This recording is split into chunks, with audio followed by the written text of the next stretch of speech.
Good morning, Alta Realty Group agents. This is Kevin Lauren. I am joined by our liaison from Clearview Mortgage, Bill Seitz. Good morning, Bill. Morning, Kevin. How are we doing today? Doing great. Awesome. And yeah, let me bring Travis Breton, our corporate broker, on the line as well. Good morning, Travis. How are you today? Pretty good. How you doing? Fantastic. All right, I'm really excited about this, our presentation today, but I want to have Bill give us a little snapshot of what's going on in mortgage land. And let me pull up the 10-year Treasury. Take it away, Bill. Do you have it on the screen, Kev? I do. That's so weird. My screen's blue. Yeah, mine's blue too. Okay. All right, let me give you guys a new screen. I was like, okay, well, I got a problem with my computer then because it's I've never seen the screen before. There we go. How's that one? There we go. I know that one. Okay. So, yep. Good morning, everybody. It's nice to be back on, and we had that was a nice little overview of some solar stuff last week. I certainly learned a few things that I wasn't really aware of. Yeah. And I think that it's going to become more and more of a reality for all of us in this field as time moves on. I believe, and Travis, you may even know maybe the actual date, but I believe all new construction starts in California. New homes are required to have solar after, I think, 2020. I believe it's something. Yeah. Pretty sure that's the case. So whether we like it or not, solar is going to be a part of all of our futures if we stay in this business. Exactly. We're all going to become little solar experts. Yeah. And there's some tricks to it. And I think she did a pretty good job of laying out some of those things. And I know that Travis and I had a transaction a month or so ago where, it actually wasn't too painful, but there are some weird hurdles with it. So it's something that we got to get used to. Yep. Anyways, let's see where we are at 1.57. Unless look at that spike and drop. Yep. And in case more of a correction, right? Well, yeah. And in case you've been living under a rock, and I won't divulge my political affiliations or my political beliefs, but obviously there's a lot going on in the political landscape. If you listen to any of the major news outlets, they're basically pounding the impeachment drum, and I think that causes a lot of uncertainty in the financial markets. For sure, how much is posturing, how much is actually real, will be to be determined. But it does create nervousness and instability in the marketplace, which kind of in a weird way helps in financing because it actually drives the rates down. So. That being said, we've actually, you're right, Kevin. There's been a pretty dramatic correction, and when we were getting news of China and things were we were getting some traction, and they were saying that some of these trade agreements and trade deals with China were imminent. That's where you saw the spike there about a couple of weeks ago. Yeah. And now we've got the news cycle of impeachment world. So that's driven it back down. So you can see how volatile it is. But nonetheless, once again, we're in a very, very healthy mortgage environment. And that lastly, I'll just leave it at this, Kevin. I mentioned this 2 weeks ago before we had the brief, or last week before we had the solar presentation. I'd mentioned that we were working on getting approved for reverse mortgages through AAG, and that's the Tom Selleck commercial. Those guys. And so we did get our broker approvals, which is great, and we've got a couple reverse mortgages we're working on now. So if that's something that any of you have family or people that want a little more information, feel free to give us a call. We'd love to just run through the pros and cons of it, or even if they want to look at doing a reverse purchase, which is something I think a lot of us aren't really are kind of new to. We'd be more than happy to kind of run that through the scenario for you as well. So. Anyways, I'll let you and Travis get after it, and I will take my notes. Awesome, Bill. Well, thanks so much. Always appreciate your insight into mortgage land. And so, without further ado, we're going to get into the meat of today's presentation. So today is all about, we're all, leads are the holy grail of the real estate market, as we all know. So the whole thing is, getting these leads, And how do we get more qualified leads? So today we're going to talk about, getting more listing leads. We're going to review the largest sources of leads because, it's just like going fishing. If you want to catch a lot of fish, you want to go where the fish are, right? You want to go where the sources are. Then I'm going to tell you about a 5-step campaign to get these listing leads. So that's really the meat of the deal. And we're going to discuss a few tricks for the campaign. And then, of course, I will also provide you guys with a really cool checklist. So first of all, why do so many lead generation efforts and activities fail to produce the desired results? Well, it's because most people do a flash in the pan kind of, deal. They pay for leads here or there. They try, doing a couple of, campaigns. Maybe they do a blog post or two, but they're not consistent. Okay.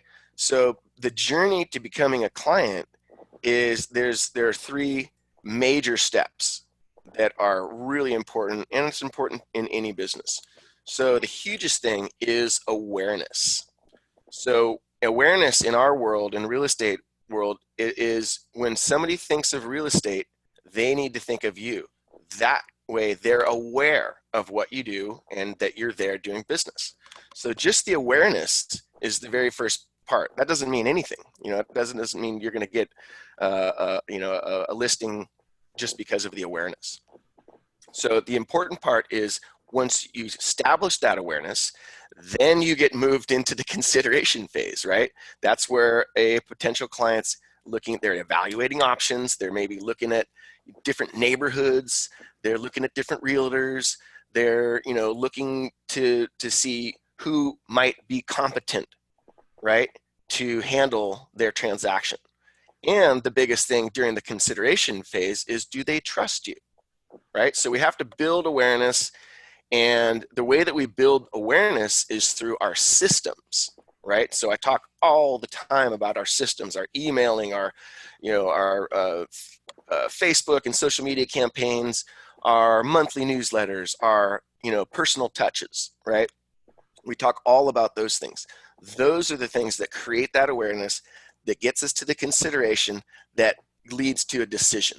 And that way, those people, they are thinking, okay, that person I trust, I'm aware of them, I'm considering them, now I made the decision, right? So that's the basic, journey to becoming a client, right? So again, fishing analogy. We want to go where the fish are, or in our case, where the buyers and sellers are. So where do they live? Well, in our data and car data and all the data that we have always points to the biggest source, referred clientele. 44% of sellers found their agent through a referral. So that should really stand out in our heads, right? So where are we going to go when we're going to go fishing? Let's go to the referrals. Let's go to repeat clients, right? So between the two, we are basically at 68% of sellers are repeat clients. Okay, so that's one of the biggest things that we can do as clients. It's sorry guys, I have major construction going on here at my house, so I apologize for the noise. So anyway, we want to go to where the repeat clients are, right? So the following, and then the next part would be buyers. Where do the buyers find their agents? It's almost the same. Referral, 48%. Repeat client, 12%. That's 76% of sellers, okay? So if we're going to be looking for leads and we're going to be looking for clients, that's where we need to look, guys. And then let's just take a look at these other zones where we're finding clients, right? Sellers are finding clients barely through open houses and personal contacts and websites, right? It's a small percentage. And even though we all like, to have our, buying leads and, doing our outbound marketing and all that kind of stuff, not all of that is where we're going to find our leads. We're going to get a few of them, right? But the vast majority is going to come from our referral and our repeat clients. Travis, what do you have to say about that? I had to make sure my mic was on. I fully agree with this. You talk to any decent coach out there, and they are probably going to say the same thing. Referred clients, repeat clients are your biggest pool of leads that are basically untapped by most agents. Right. They sell the home and they move on to the next, and they forget to keep in touch with their clients. Phone call, text, email, client appreciation things, there's all kinds of ways, but failing to keep in touch with, your sphere of influence, which creates your referred business, is the number one reason why agents don't have a lot of leads going on. For sure. And so this should be really alarming to everybody, okay? So basically 80% of sellers, roughly 80% of sellers say that they would recommend and or work with the same realtor that they worked with.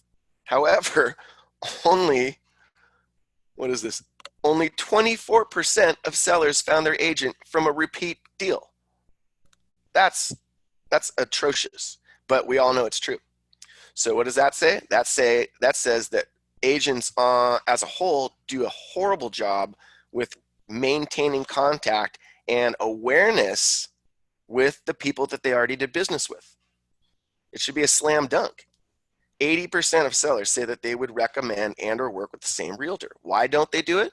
Because time has a special little way of making us forget, right? And so our job is to maintain the awareness. And how do we maintain the awareness?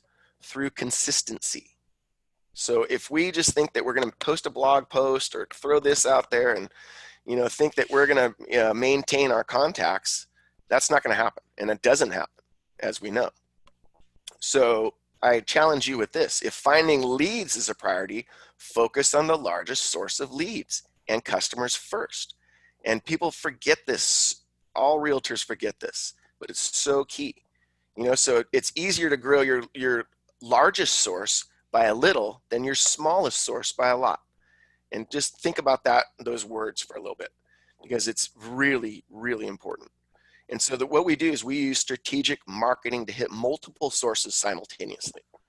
Okay, and that's the magic, and that is, having these systems in place, right? So the different touches and the different things that we can do, basically blog, email, video, social media, and personal touch.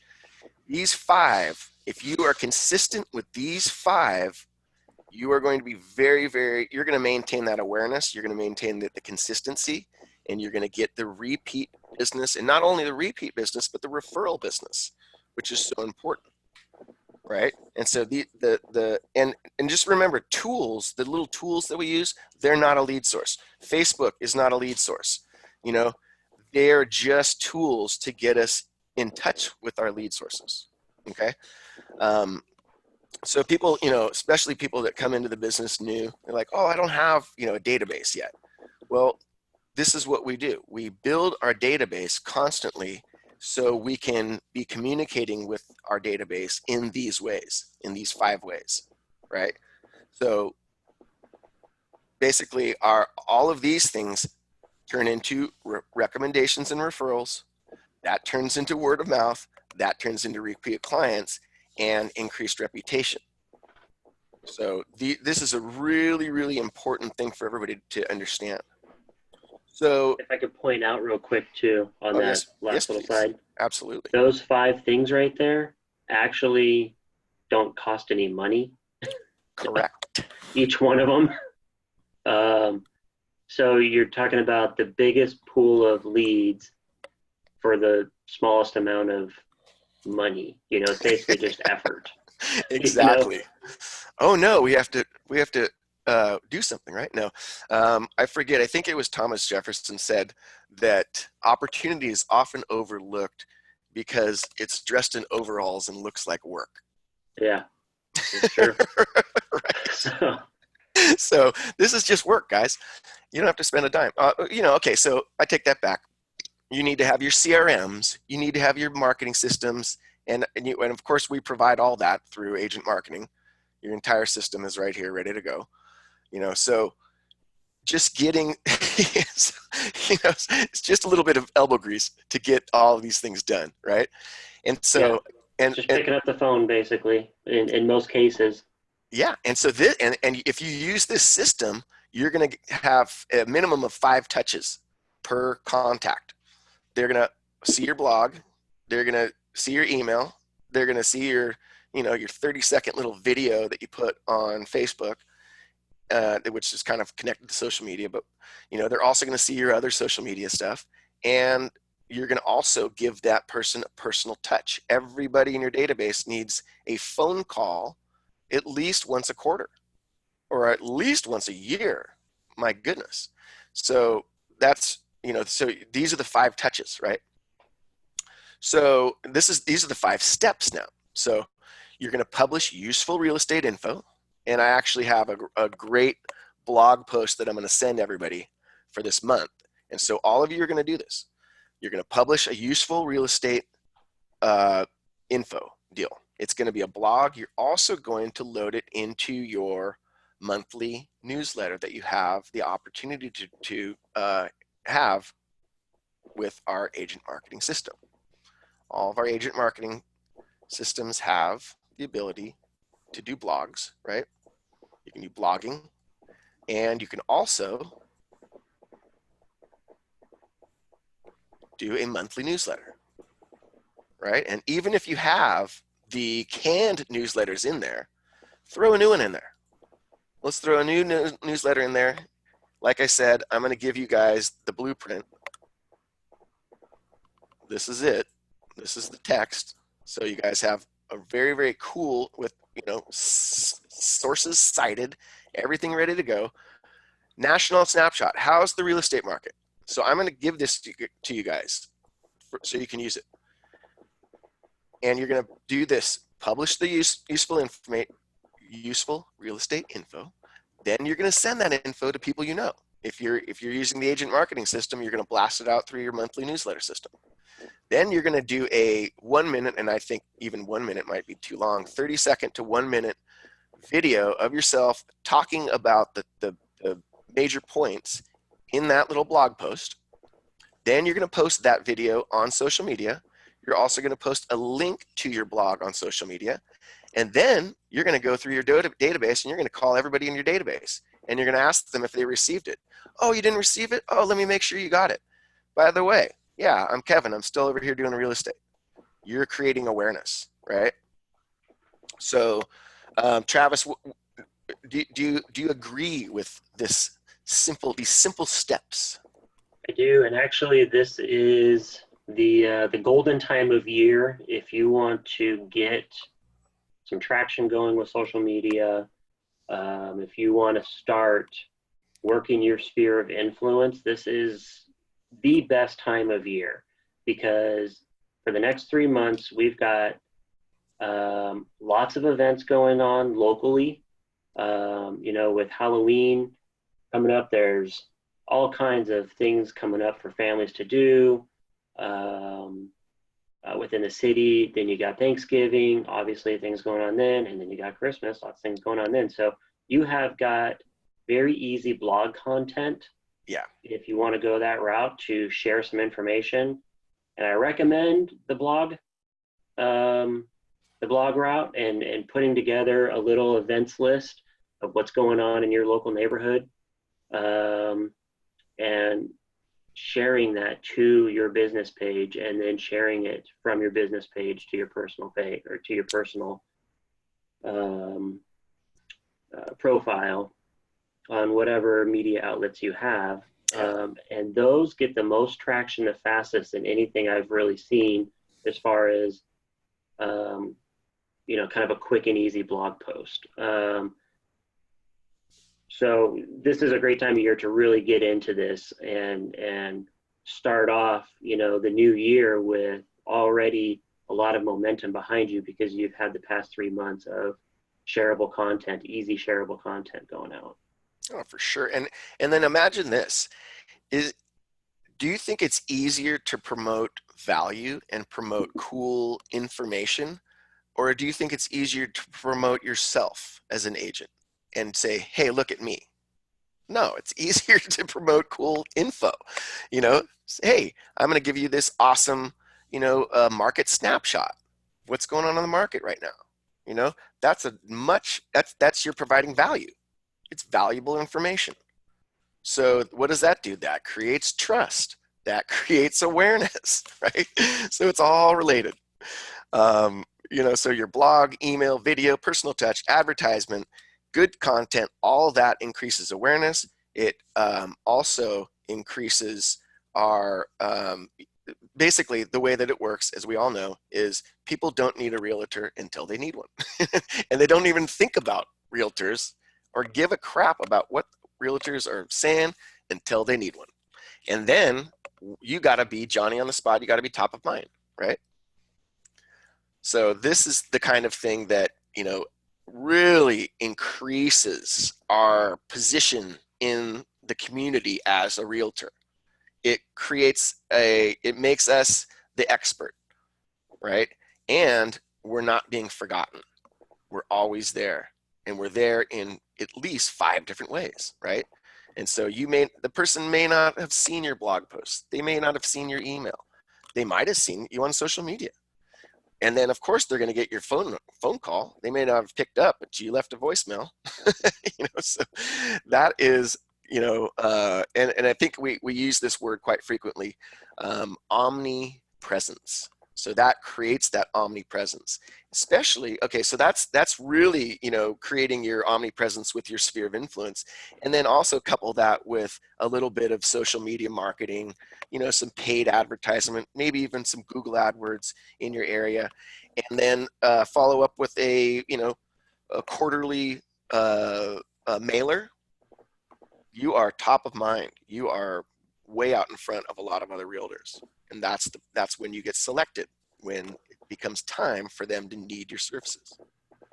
And then, there's so much about this too, guys, and I can go into this just deeper and deeper and deeper, but really all it is these, creating good content, sharing it out there, making sure that people saw it, and following up.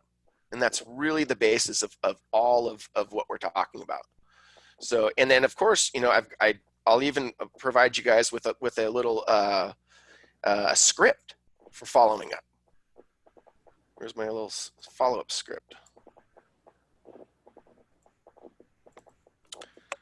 So I can send this to you guys, and your follow-up script is, hey, this is, Kevin from Alta. Just calling to make sure that how you doing, and also just wanted to make sure that you saw my latest blog post or my email or whatever the heck you sent to them. Oh no, I didn't get a chance to see it. So I've been getting a lot of calls from clients and friends who are concerned about the recession and how it could impact real estate. We were just talking about that with Bill. So you're just literally opening up a little conversation. Okay, yeah, no, I'm not interested. Oh, no big deal at all. Just wanted to make sure you saw it. Thanks so much. Have a great day. Move on to the next one, right? But you're creating that awareness. 5 different ways of awareness. So anyway, guys, that is kind of the bulk of the presentation today. I'm going to send out all of this stuff to you guys, so don't worry about that. But Bill, I always like to hear your takeaways on what we discussed. Oh, this one's a big one. Yeah. Oh, yeah. I think this is actually one of my favorite webinars of the year, to be honest. Really good information. And when I get, when it tickles me and it's me like thinking about things that I can improve on, it's kind of profound. I'll start with the statistics were pretty profound. Yeah. The fact that 80% of sellers would use the same agent, but they don't because the follow-up's not there. Yeah. So the post-closing follow-up is so important. It's everything. And if you're not personalizing like some sort of gift, in my opinion, something to really make to tie up the transaction, right? Because we all know what happens, right? The loan funds, it records in the county, you get the keys, but how do you sew it up? Like, how do you button up that transaction as a realtor to make it really tidy? You come across as just, they had a great experience, even if there was some. I think that's the point that makes or breaks the referral too, is how well do you overcome it and close it off and sew it up. Yep. And I think that's something that maybe we could even bring into another webinar, Kevin, and we could probably talk to Travis a little bit about that, about what maybe he does or what he likes to have agents do. But I think that is a really important, that goes right into the stats that you talked about. Mm-hmm. Additionally, just having that list. If you're a new agent and you don't have a lot of business, well, you've got time. And time is putting that list together. We know we harp on this, but once the list is there, it's easy to push out the information to have the awareness, to have the consideration, and maybe get that decision because you are top of mind now, right? Yeah. And once you have the list, like for me, I mean, I send out, you guys probably see a newsletter every week. At least I try to. I'm probably at a high 90 percentile on every week. You're better than that, buddy. Okay. But you know what is really easy for me now, because I know I have my list, I have everything done, I have my Alta list, right? All of you guys get it. And then I have the agents that I work with outside of Alta that I've just known over the years that I've naturally grown into a different list. And so I push out a newsletter, something that I find useful, whether I go into agent marketing. I actually think I went in there last week, Kevin, and got a blog. Or got a newsletter suggestion. Yeah. And I also go into RISM Media, and they do a lot of really good posting for real estate. But it takes me literally probably less than 10 minutes to find it, put it together, and send it off and get it ready for distribution. So like I said, once you have the list, it's super easy, and that's just a task that pops up on my calendar every week, right? Yep. Newsletter, boom, knock it out. I thought this was really also a really good takeaway, Kevin, was that Travis mentioned most of these tools are free. Yeah. So Totally. Once again, we don't really have to have a huge budget to utilize these tools, and it's time. And I also like what Travis said about all these events coming up, whether it's Halloween, Thanksgiving, Christmas, Hanukkah, or whatever we may celebrate, or whatever the big fall festivals are. Those are excellent opportunities to make you the local expert and to convey information out to your local community. Yeah, I mean, it's easy, definitely guys. a prime time to get some traction going, I think. Right, and it's fun. Yeah. I mean, these are all fun events usually, right? Well, you got Oktoberfest, you got Halloween, you've got Thanksgiving, you get all sorts of fun stuff. All of it.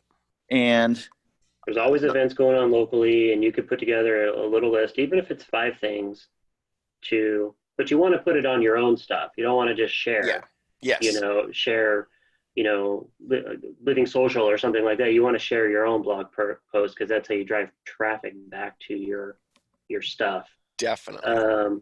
And if you are wanting to put a little money into something, I would recommend, we've talked about client appreciation parties before. Mm-hmm. You don't think big, extravagant, I'm going to rent out the Hilton. Think about a dessert party over at your local Menchie's or something. Frozen yogurt's $4 or $5 a cup, and you can do a 2-hour window where you invite all your clients, past, present, future, prospects, to come and have some dessert on you, basically. Yep. And it is not going to cost that much money, and it's going to be a good gesture, and people, they're going to remember you, and it's an easy one to do once a quarter. The bill is not going to be that much for it. So it's a good time to, interact face to face and get that personal touch, that number 5 that you had there, and talk to them face to face, 4 times a year. It's not that hard. Yeah, and so $200. $200. You'll spend that on Facebook ads probably a month. I was just going to say that so many people, always agents come to me, okay, leads, how do I get the leads? And it's like, okay, yeah, you can spend money on Facebook ads, Google advertisements, realtor.com, all that stuff. But we know that most of our deals are not going to come from that. So it's okay to do that. But, if you're spending, a couple $1,000s on realtor.com, you can definitely, I would take some of that money and do client appreciation parties or do something else that's for your sphere of influence and for your community. And then, I told, most of the people that were on the call right now were on the call a couple weeks ago when I was talking about, hey, me and my wife and my uh, good friend, we created a cancer benefit concert, just out of nowhere, and you can do all that kind of stuff. And especially if you're new to an area and you don't know many people, create an event, and make it a charity. You can get people to donate. We got, people to donate thousands of dollars in stuff. Local businesses were happy to do it because we were raising money for a very good charity. So there's so many ways to to get leads and to be in front of people. And obviously, as I said, you're not doing the charity events just to get leads, but it's a byproduct. And then it's also a nice thing to talk about in your blog posts and other things like that. And you could say, hey, I'm supporting this charity. I'd love it if you guys support this charity too. Just being a steward of the community also helps you build trust within your sphere of influence. So I don't see any questions in the chat. Yeah, Kev, one last thing. Sure, buddy. What I think is really important is that you don't know when or what's going to trigger someone to call you. Yeah. So when you have these different things working for you, it could be someone sees you on a social media post. It could be someone saw your newsletter. It could be the phone call. It could be the email. But you give yourself a better chance to be, like you said, omnipresent with your clientele or your sphere of influence when you are hitting them from multiple areas. And, a lot of it's like, it's even like probably like recruiting for our company. It's like, you never know when that right time is going to be where you're hitting someone that, they've made the decision they need to sell their home.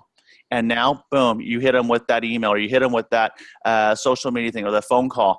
The timing is really important, and the best chances you're going to get is by hitting them with different things that are going to keep you right in that top of mind moment. So I think that's why it's important to do all this stuff.